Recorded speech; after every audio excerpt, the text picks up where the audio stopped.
You did. No, you said, quote, we don't know what the nuclear capabilities were. Yeah, Rossi that's knows. Right. Rossi knows. So it's who's we? No, he doesn't. No, he doesn't. He doesn't. Here's what he said. He said that they have 60% enriched uranium. Welcome back, everyone. Good to have you here. So what you are about to watch is Chris Cuomo going head-to-head with Bill O'Reilly, and this one got heated fast. They are locked in over whether the intelligence justifying a military operation against Iran was actually solid, or whether the public was handed a version of events that was stretched way beyond what the real experts were saying. And the moment Bill brings in his own source to prove his point, Chris uses that same source to dismantle the argument completely. You are going to want to stay through to the very end on this one because the way this exchange finishes is not something you see coming, and trust me, the last point Chris makes is the one that is going to stick with you. Also, before we get into it, drop a comment and let me know where in the world you're watching from right now. Seriously, every time I check the comments on these videos, I am amazed at how far this reaches, so let me know where you are from. All right, let us get into it. I don't know where the confidence comes from. Let's bring in Bill O'Reilly. First, let me just ask you an optics thing. Also, let me give you a little bit of a shout out there. Bill's got a new podcast. It's called We'll Do It Live, which is a very clever play on just one of the many moments in his storied career. In terms of the dynamic here, what is your assessment of how the negotiations seem to be being approached by the various parties here? Is this America letting the regime lead? There's an accommodation being made by President Trump because he does this in his negotiating history. He wants to get a deal. And he told me 4 weeks ago that this was his preference, not military action. And he thought he might be able to crack the first wave of the mullahs before they are dearly departed. But that didn't happen. Now, the mullahs basically are playing to their jihadist crew. So they're not going to admit any weakness. They're going to say, we're going to do X, Y, and Z. But the power is all in the hands of the United States and Israel at this point. Hegseth saying we know exactly what they have. Israel doesn't say they know exactly what they have. Obviously, there was a miscalculation during the initial campaign last summer, and the assessments were grossly exaggerated, if not outright deceptive.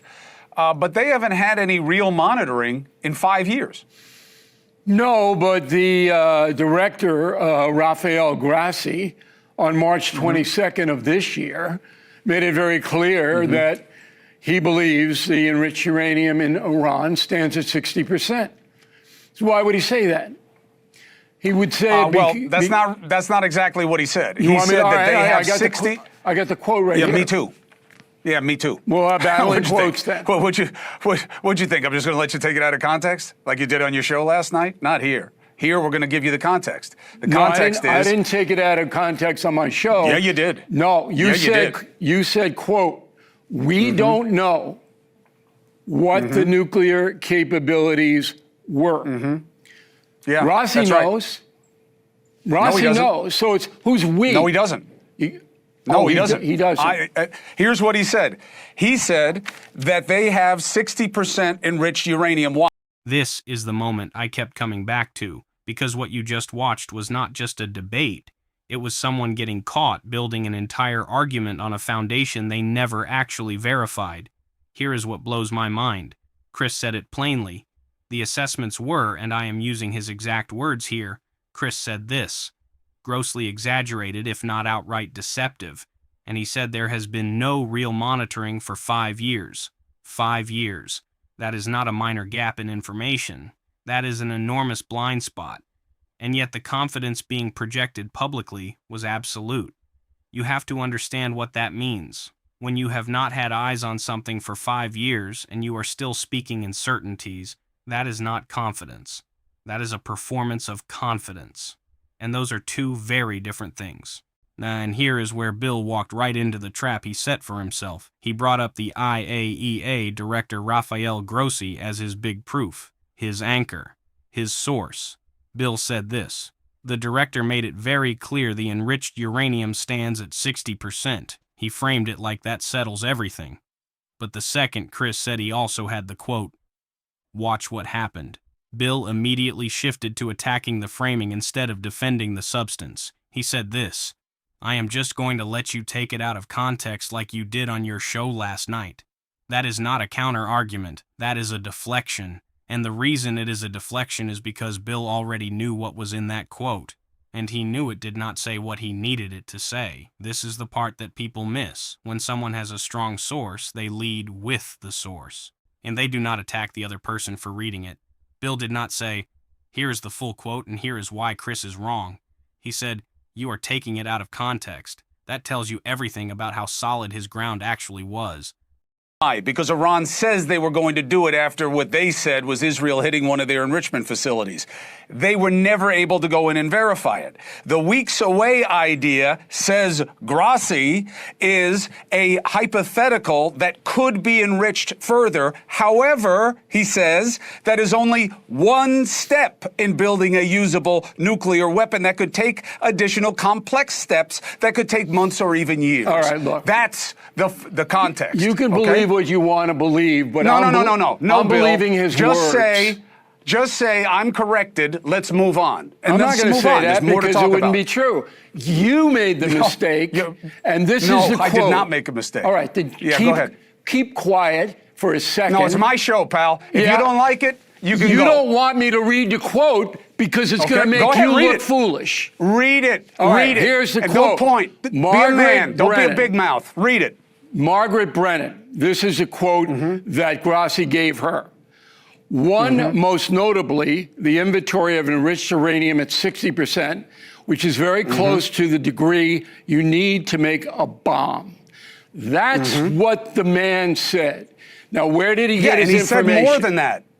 He said, well, first of all, that's a good question. I'll give you that one. That one's not some ham-fisted, opportunistic judgment. He got it from Mossad and the American intel agencies. No, that's not what he says. He says they still have their own surveillance mechanisms. It's just been broken down over time, and that they haven't had any real eyes on the situation for years. Look, which is why no one really knows, Bill. I know they have things. We just don't know how much.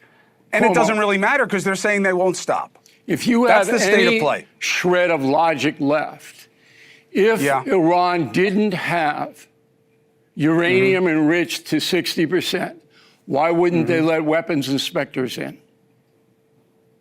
Oh, listen, they didn't let weapons inspectors in before they had 60% because they're a bunch of psycho zealots that want to destroy everyone they can. Okay, so they are liars and cheaters. You're watching your country be dismantled, and you don't have a nuclear system.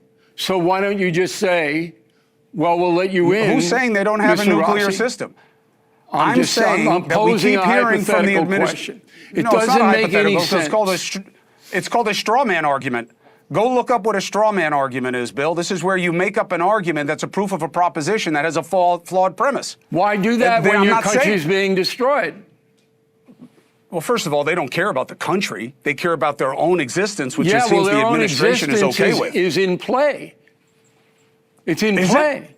Is it? Trump has said he's not going to change the regime, and he's negotiating with them right now like they were an ally. They had to kill 30,000 of their own people just recently. Yes, because they hate their own people. Because they're terrible people. They don't love their country. They don't love their people. It's all expendable. People believe what they want to believe. If you don't believe Bill, that Iran doesn't have a nuclear capability. No, I don't believe that. Okay. No, I don't believe that. I don't believe that. And it's not what I said, Mr. Accuracy. What I said was, Mr. No Spin, was we don't know what they have. That's what I said. And you know who agrees with me? The head of the IAEA. This right here is where it completely unravels. Because Chris did not flinch. He said it directly. Bill did not want the quote read because it was going to make him look foolish. And Bill's response? Read it. Be a man. So Chris read it. And what did the full quote actually say? That 60% enriched uranium is, and I want you to hear this clearly, one step in a process that could take additional complex steps, months, or even years to produce a usable weapon. That is the full context. Not weeks away, not imminent, months or years. And here is where I want to educate for a second because this actually matters. There is a documented historical parallel here. When Iraq was being assessed for weapons capability in the early 2000s, the same pattern played out.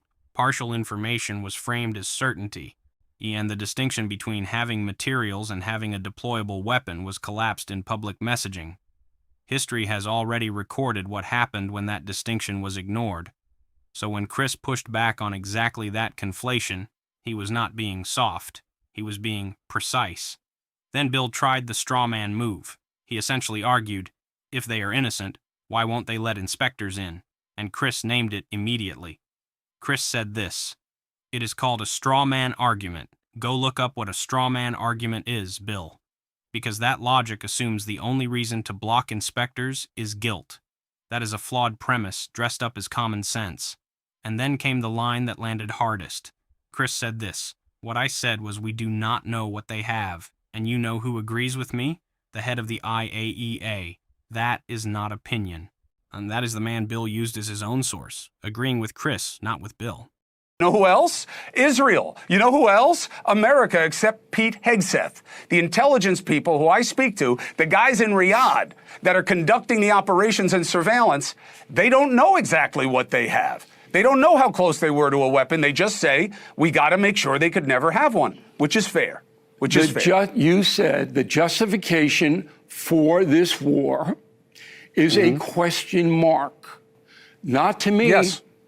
There's enough evidence that shows that the Iranians were working to build a nuclear weapon. And the evidence is down from Rossi to Mossad to the U.S. intel services. That's enough for me, Cuomo. It's not enough for you? Okay. What else you got? Well, it's when you say it's enough, you're one choosing to believe that there was an imminent threat that the president never specified. That ending. That is what I cannot stop thinking about, because Bill said, the justification for this is not a question mark, not to me. And look, I get it. I understand the emotional place that comes from.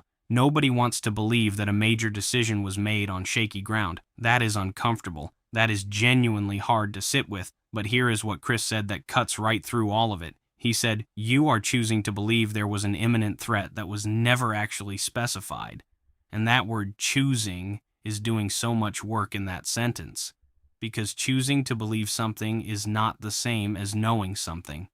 And in matters this serious, that gap between choosing and knowing is where everything gets complicated. This is the part that makes me want to grab people by the shoulders. You can absolutely believe the threat was real. You can believe action was necessary. But the moment you call uncertainty a question mark and treat your own belief as settled fact, you have stopped analyzing and started rationalizing. And those two things produce very different outcomes. What Chris did across this entire exchange was not anti-anything. He was demanding that the standard of evidence match the scale of the decision. That is not a partisan position. That is just basic accountability. And watching Bill, someone who has spent decades presenting himself as a no-spin, straight talker, struggle to hold his own source together under that standard was genuinely stunning to watch. The confidence was loud. The evidence, when you actually read it in full, was far more uncertain than the confidence suggested. And that is worth paying attention to, regardless of where you stand politically. So what do you guys think of this? Leave your thoughts down in the comments. Please like and subscribe, and I will see you in the next video.